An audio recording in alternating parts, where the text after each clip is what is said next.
സംസ്ഥാനത്തെ സാമൂഹികമായും സാമ്പത്തികമായും തകർക്കാനുള്ള ശ്രമം നടക്കുന്നുവെന്ന് മുഖ്യമന്ത്രി പിണറായി വിജയൻ.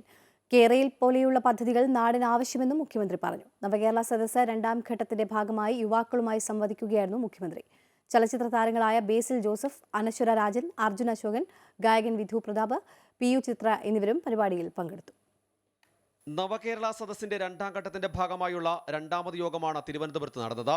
യുവാക്കളുമായുള്ള സംവാദമായിരുന്നു ഇന്നത്തെ പരിപാടി. 3 പരിപാടികളാണ് തിരുവനന്തപുരത്ത് ക്രമീകരിച്ചിരിക്കുന്നത്. മുഖ്യമന്ത്രി പിണറായി വിജയൻ ഉദ്ഘാടനം ചെയ്ത പരിപാടിയിൽ മന്ത്രിമാരായ സജി ചെറിയാൻ, GR അനിൽ, V ശിവൻകുട്ടി എന്നിവരും പങ്കെടുത്തു. യുവാക്കളാണ് നാടിന്റെ മുഖം. ആ മുഖം വാടാതെ നോക്കേണ്ടത് സർക്കാരിന്റെ ഉത്തരവാദിത്തമാണെന്ന് മുഖ്യമന്ത്രി പറഞ്ഞു. കേരയിൽ ഉൾപ്പെടെയുള്ള പദ്ധതികൾ വരുന്നതിന്റെ ആവശ്യകതയും മുഖ്യമന്ത്രി ചൂണ്ടിക്കാട്ടി. വ്യവസായങ്ങൾ ഇവിടെ വരുന്നില്ല, ഇവിടെ നിക്ഷേപങ്ങൾ നടത്താൻ കഴിയില്ല എന്നൊക്കെയുള്ള തെറ്റായ പ്രചരണം, അതിൽ യാതൊരു കഴമ്പുമില്ല എന്നത് നമ്മുടെ സംസ്ഥാനത്തിൻ്റെ വ്യാവസായിക നില പരിശോധിക്കുന്ന ആർക്കും വ്യക്തമാകുന്നതാണ്. ആധുനിക ലോകത്ത് സമയത്തിനാണ് ഏറ്റവും അധികം മൂല്യമുള്ളത്. കേരയിൽ പോലെയുള്ള നൂതന ഗതാഗത സംവിധാനങ്ങൾ നമ്മുടെ നാടിന് ആവശ്യമായതാണ്.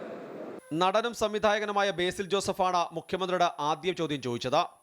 കുറേ കൂടെ നിലപാടുള്ള ഒരു സമൂഹവും കുറച്ചുകൂടെ മെച്യൂർഡായിട്ടുള്ള ഒരു രാഷ്ട്രീയ ബോധവുമുള്ള ഒരു സമൂഹത്തെ ഇനി എങ്ങനെ അതിലേക്ക് നമുക്ക് കൂടുതൽ അടുക്കാൻ പറ്റും?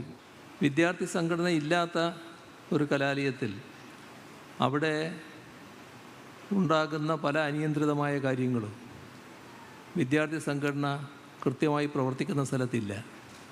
ചലച്ചിത്ര താരങ്ങളായ അനശ്വര രാജൻ, അർജുൻ അശോകൻ, ഗായകൻ വിധു പ്രതാപ്, PU ചിത്ര, അപർണ ബാലൻ എന്നിവരുൾപ്പെടെ നിരവധി പ്രമുഖർ പ്രത്യേക ക്ഷണിതാക്കളായി പരിപാടിയിൽ പങ്കെടുത്തു.